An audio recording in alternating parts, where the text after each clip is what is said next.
Skin එක glow කරගන්න අපි ගොඩක් කලාවට බොඩි ලෝෂන් යූස් කරනවානේ. හැබැයි ඒ ග්ලෝ එක වැඩි කලාට අපේ ස්කින් ඩ්‍රයිනස් එකට නම් අපිට ඒ වගේ බොහෝ වෙලාවට සොලියුෂන් එකක් ලැබෙන්නේ නැහැ.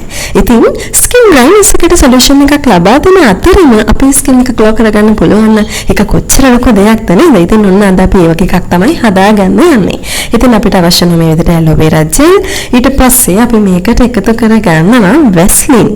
වැස්ලින් තේ හැඳි දෙකක් මේකට අපි මෙන්න මේ විදිහට එකතු කරගන්නට ඕනේ. දැන් මේක හොඳට මික්ස් කරගන්න ඕනේ. ඇලෝ වෙරා ජෙල් එක වැස්ලින් තේ හැඳි දෙක හොඳට මික්ස් කරගන්නවා. ඊට පස්සේ මේ විදිහට බේකින් සෝඩා තේ හැඳි එකක් මේකට එකතු කරලා මේ විදිහට නැවතත් හොඳින් මික්ස් කරගන්නට ඕනේ. දැන් මේ මික්ස්චර් එක අපි මේ වගේ කන්ටේනර් එකකට එකතු කරගන්න.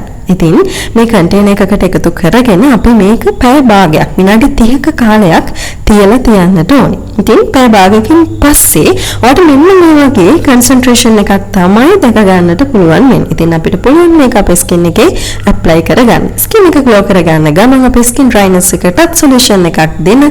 ඉතින් අපේ හොඳ බොඩි ලෝෂන් එකක් විදිහට අපිට මේක යූස් කරන්නට පුළුවන්.